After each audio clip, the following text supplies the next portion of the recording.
Mel Brooks thought he was making a smart parody of old horror movies, but nobody on the set of Young Frankenstein expected the production itself to become almost as chaotic as the film. Gene Wilder kept ruining takes because he could not stop laughing, Marty Feldman turned simple scenes into complete disasters, and giant electrical machines throwing real 500,000-volt sparks terrified crew members standing nearby. Years later, fans started noticing strange details hidden inside behind-the-scenes photos and bloopers from the movie, including props, makeup tricks, and visual gags that were so bizarre many people assumed the images had been edited.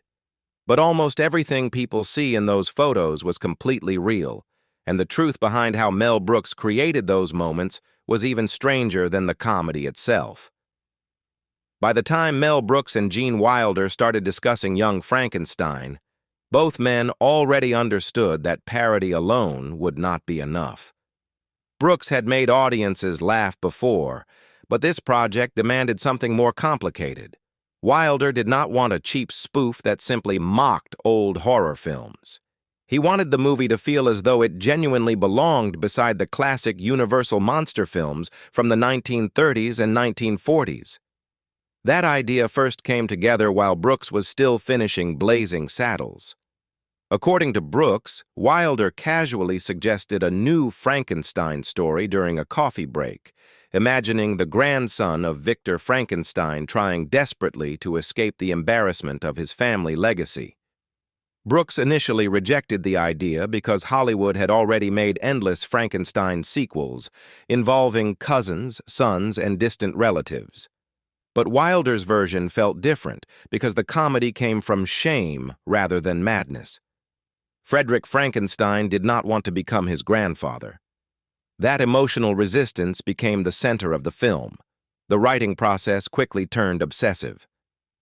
Brooks and Wilder met almost every night at Wilder's bungalow in the Bel Air Hotel, drinking Earl Grey tea and eating British digestive biscuits while slowly building the screenplay scene by scene.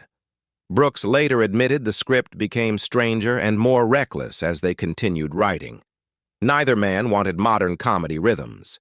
Instead, they carefully recreated the pacing and atmosphere of the original Frankenstein movies while inserting absurd jokes into otherwise serious situations.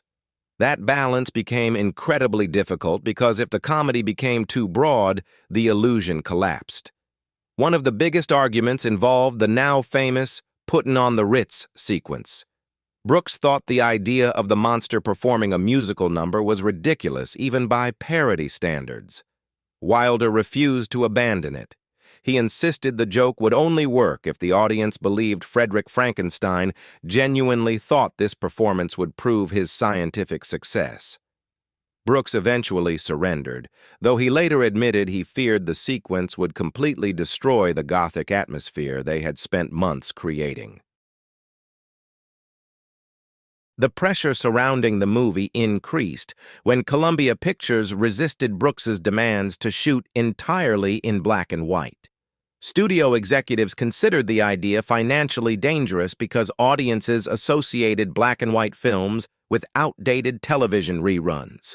Brooks refused to compromise. Even cinematographer Gerald Hirschfeld initially disliked the idea and suggested starting the film in black and white before transitioning into color once the story moved into modern America. Brooks stayed firm because he believed the film would lose its authenticity otherwise. Once filming started, Young Frankenstein stopped feeling like a normal comedy production. The cast immediately realized Mel Brooks was trying to create something far more detailed and technically ambitious than people expected from a parody movie. The massive castle interiors designed by production designer Dale Hennessy looked almost absurdly oversized, with towering 35-foot walls, giant fireplaces, winding staircases, and hidden laboratory chambers connected by rotating bookcases and secret passages. Gerald Hirschfeld later admitted the sets were so visually rich that any cinematographer would have been thrilled to shoot inside them.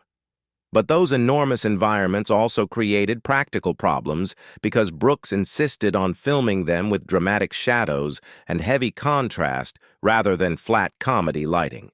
The laboratory became the center of the production's madness. Instead of building fake science fiction props, Brooks tracked down Kenneth Strickfaden, the electrical effects designer from the original Frankenstein films. By that point, Strickfaden was semi-retired and storing the old laboratory machines in his garage. When Brooks contacted him, Strickfaden agreed to lend the equipment under one condition. He finally wanted proper screen credit after never being acknowledged for his work decades earlier. Once he arrived on set, he became much more than a consultant. He actively helped rebuild and redesign electrical machines that filled the laboratory with sparks, rotating lightning arcs, bubbling tubes, and massive Jacob's ladder devices throwing electricity across the room. That realism shocked many people working on the film because Brooks did not want the laboratory to look safe or controlled. During the famous creation scene, real electrical discharges were used on set. A fiberglass dummy of Peter Boyle's monster was placed beneath the giant electrode while actual 500,000-volt arcs cracked through the air. Gene Wilder stood dangerously close during filming, though technicians carefully calculated the distance so the electricity would always strike the dummy instead of him. Even so, crew members reportedly became nervous watching the scene unfold because the sparks were genuine and unpredictable. At the same time, William Tuttle's makeup department transformed the actors into grotesque Gothic characters that looked strangely authentic in black and white. Peter Boyle's monster required enlarged forehead prosthetics, green-toned makeup to create a corpse-like appearance on monochrome film, and carefully controlled lighting to keep his face from appearing too bright on camera. Marty Feldman became equally unforgettable as Igor, especially after adding his own bizarre visual gag involving the shifting hump on his back. Wilder had specifically written the role for Feldman, knowing his unpredictable appearance and timing would instantly make scenes uncomfortable in exactly the right way.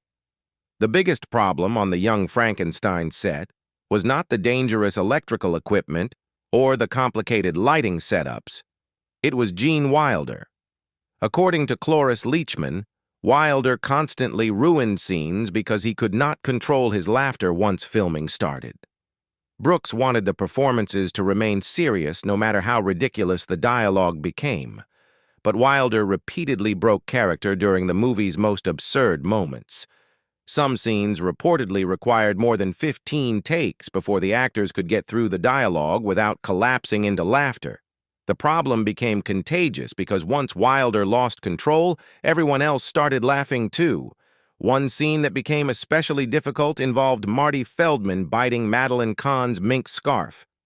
On paper, it was a small visual joke, but Feldman's timing and expression completely destroyed the cast's composure.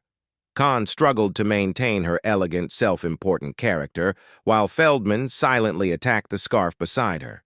Crew members later admitted the simplest moments often became the hardest to film because Brooks encouraged the actors to stay completely committed to the reality of the scene. Nobody was supposed to play funny. The comedy came from treating insanity as though it were perfectly normal.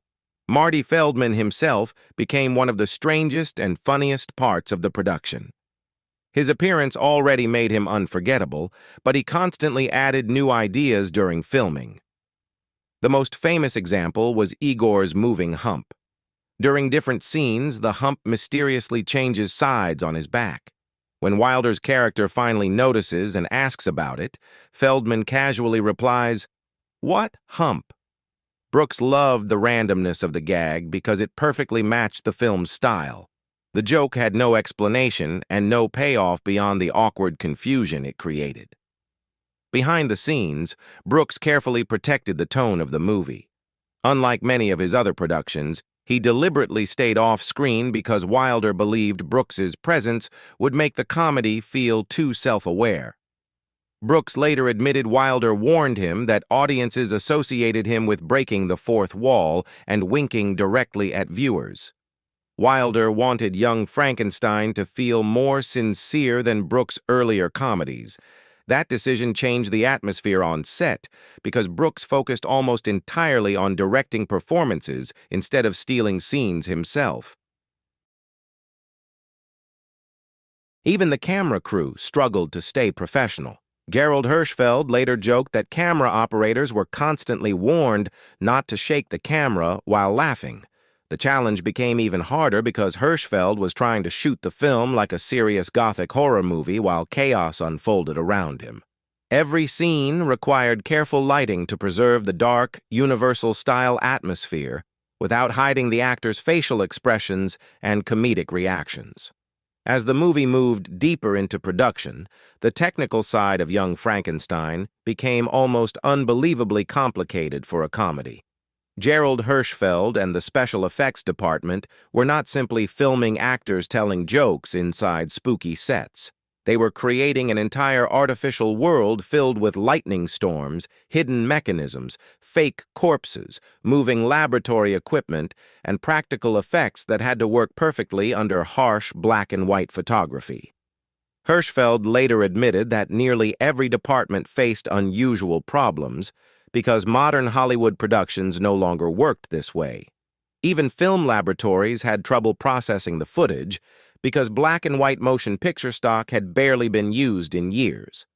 One of the strangest challenges involved lighting simple objects. Because the castle had no modern electricity outside the laboratory, scenes relied heavily on candles, torches, and fireplaces. But real candlelight was nowhere near strong enough for filming.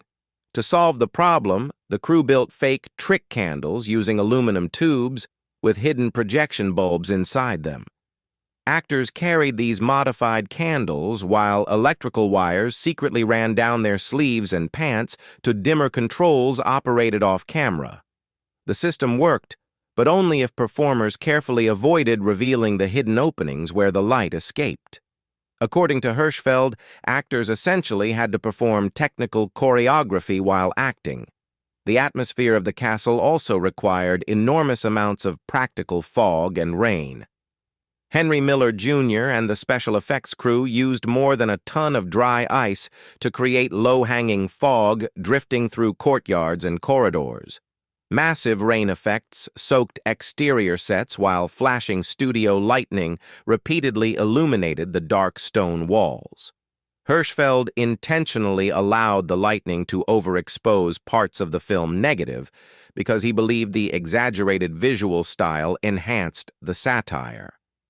Instead of trying to make the movie look polished and modern, he embraced imperfections that resembled the old Universal horror pictures Brooks loved. Meanwhile, William Tuttle continued creating disturbing visual details hidden throughout the sets. Some viewers later became fascinated by photographs showing the laboratory skull displays because many assumed the props had been digitally altered decades later. In reality, Tuttle designed every stage of decomposition by hand using plaster, fiberglass, wax, false teeth, and monkey hair. One skull labeled "freshly dead" was actually Marty Feldman himself, sitting motionless among the props as a visual joke. Fans who later discovered the image often believed it had been edited because Feldman's face looked too bizarre to be real. Even the famous train sequences required unusual solutions. Brooks could not find stock footage matching the eerie Transylvanian landscapes he imagined, so the crew created their own moving backgrounds inside a soundstage using miniature forest setups and looping process photography. When Young Frankenstein finally reached theaters, audiences immediately realized they were watching something different from a normal Mel Brooks comedy. The movie looked far too carefully made to be dismissed as a quick parody. Critics noticed the craftsmanship almost instantly. Roger Ebert called it Brooks' most disciplined and visually inventive film, while Vincent Canby praised the movie for balancing ridiculous humor with genuine affection for the old Frankenstein classics. Even reviewers who disliked parts of the comedy admitted the visual recreation of the Universal horror atmosphere was extraordinary. The success surprised nearly everyone involved. The production had cost roughly $2.78 million, but the film eventually earned more than $86 million at the box office. For Brooks, the movie became one of the defining achievements of his career. Years later, he admitted he considered it his finest work as a writer-director, even if he did not personally think it was his funniest movie. That distinction mattered to him because Young Frankenstein represented something more ambitious than simple comedy. It proved parody could be made with genuine respect for the material being mocked. But the movie's reputation continued growing long after its original release because fans became obsessed with tiny details hidden throughout the film and behind-the-scenes photography. Certain production photos started circulating decades later online, especially images showing Peter Boyle surrounded by enormous electrical equipment, Marty Feldman disguised among skull props, or giant arcs of electricity exploding across the laboratory set. Many younger viewers assumed the images had been digitally manipulated because modern audiences were no longer used to practical effects of that scale. In reality, most of the bizarre details were physically built and filmed during production. That truth made the bloopers and behind-the-scenes footage even more fascinating because viewers realized the cast had been working inside a real environment filled with actual sparks, smoke, fog, firelight, and towering machinery. The Library of Congress later selected Young Frankenstein for preservation in the National Film Registry because of its cultural and historical importance. The film was eventually adapted into a stage musical, and even decades later it continued influencing comedy directors who admired the balance between satire and visual authenticity. As of 2026, a prequel television series remains in development at FX, showing how the movie's legacy still refuses to disappear.